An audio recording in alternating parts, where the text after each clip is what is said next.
In this lesson, we're going to apply the quotient of powers property. We will be dividing exponents.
All right, now that we've reviewed how to multiply exponents, how do I divide exponents? The quotient of the powers property, which is basically dividing, so quotient. So to divide powers having the same base, we're going to subtract the exponents. Let's take a look closer at this example right here where we have 4 to the 7th divided by 4 squared. So I have 4 to the 7th divided by 4 squared. So what this means is at the top I have these 7 4s.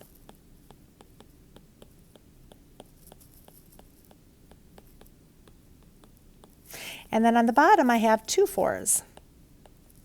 So then when we divide them, I'm going to, when you divide 4 divided by 4, we would get 1. And notice how then that cancels out. And then we'd have 4 divided by 4, and that also cancels out. So 2 of them ends up canceling out, leaving me then with 4 to the 5th.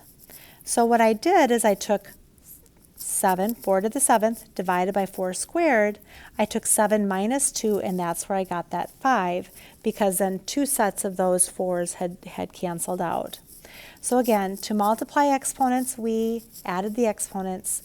To divide exponents with the same base, we subtract the exponent. All right, so let's go ahead and find the quotient. So we have 8 to the 5th divided by 8 to the 3rd. And let me just remind you what this looks like, is that you've got these 5 8s. And then I've got 3 8s on the bottom. All right, and so now remember that 3 of them are going to cancel out, which then leaves me with 8 to the 2nd power. And again, we can look at this then as I took 5 minus 3 because exponents that have the same base, you can subtract the exponents when you divide them, and that's going to leave me with 8 to the 2nd power. All right, so question number 2, I have negative x to the 6th power divided by negative x to the 2nd power. So let's go ahead, and I'm just going to write this right away with the parentheses. And now I'm going to take 6 minus 2 because 2 of them cancel out. I'm subtracting, and I'm going to get to the 4th power. Now I can leave it like this with the parentheses on. But I also could look at this as that I've got 4 negatives. So I have negative times negative times negative times negative. And we know that 2 negatives make a positive. So I could also write this, and if it has an even number of exponent, I can write this then as a positive x to the 4th. So either one is going to be just fine. But if you're going to take off those parentheses, you also have to take off the negative there. All right, and our third one here, we have negative 3 to the 9th divided by negative 3 squared. So, all right, so we're going to have the base of negative 3, and again, keep it in parentheses right away. And then I'm going to divide the negative 3 to the 9th power divided by negative 3 to the 2nd power, and I'm going to subtract those exponents, so we're going to have to the 7th power. Now notice, I have an odd number of exponents. And so, for example, I have negative times a negative is going to be a positive, and a positive and a negative would then be a negative. And the same thing goes with if I head to the 7th. power. So we can either leave the parentheses on, or I could take them off in this case because I have an odd number of exponents, and so either one of these would be just fine to write the answer to that problem. All right, question number 4. I have x to the 4th divided by x. And the way this looks is like this. And then I'd have just one x on the bottom. All right, so only one of these cancel out, leaving me then with x to the 3rd. Now, if we're just going to look at subtracting your exponents, there is an exponent on that x on the bottom. There's a 1. So if I took 4 minus 1, again, I get 3, and that's where I got the x to the 3rd power. All right, so for number 5, I have x to the 19th times y to the 19th divided by x to the 10th times y to the 5th. So we're going to look at each of these individually, and so let's just look at dividing our x's right here. So x to the 19th divided by x to the 10th, I'm going to subtract the exponents, and I'm going to get x to the 9th power, because 19 minus 10 is 9. And then we're going to take and we're going to divide these as well by subtracting the exponents. So I'm going to have y to the 14th power, because 19 minus 5 is 14. And that's all the further I can simplify that one. For question number 6, we have numbers and we have variables. And if that's the case, you need to evaluate these numbers separately. So we're going to start there. And so I would take 12 divided by 3, and I get 4, and we're dividing that just like we've always divided it. Don't go subtracting that. 12 divided by 3 is 4. Now let's take a look at our a to the 9th all over a to the 6th. And when I divide those, because I'm dividing the exponents, I have to subtract the exponents, and I'm going to have a to the 3rd power. All right, question number 7. So I have 4a squared b to the 3rd power divided by 2ab squared. All right, again, we're going to divide our numbers like we've always done. And 4 divided by 2 is going to leave me with a 2. Now I need to take my a squared divided by a, and so what that looks like is like this. And I do have a 1 there, so it's going to be 2 minus 1. I'm going to be left with just 1a, and I can leave it as an a, or I can put a to the 1st power. It really doesn't matter. And same thing then here with my b to the 3rd divided by b squared. I'm going to subtract, and I'm going to get b. And again, I don't need to put the 1s there, but you certainly could. It's not going to be wrong if you did that. Now, question number 8, I've got numbers, and I've got my variables there. All right, so let's look at this one. So this one, I cannot divide 31 divided by 5 evenly. And so let's just leave these as whole numbers. So because I can't, I'm just going to leave this as a 31 all over 5, because that could not be simplified any further.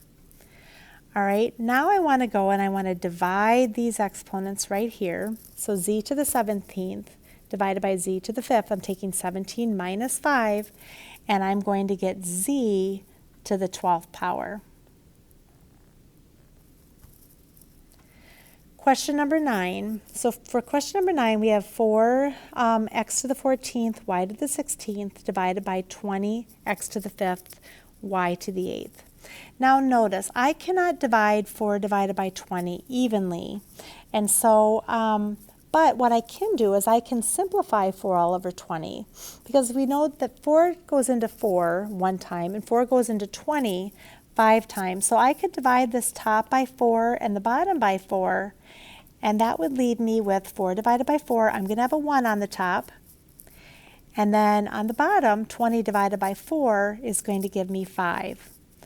All right, so now let's go ahead and let's then do our exponents. And then I have x to the 14th divided by x to the 5th. That's going to give me x to the 9th, because 14 minus 5 is 9.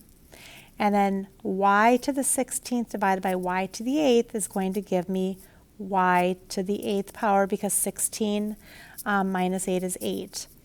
And so this right here would be my answer. I wouldn't have to have that 1 on the top. So I could have,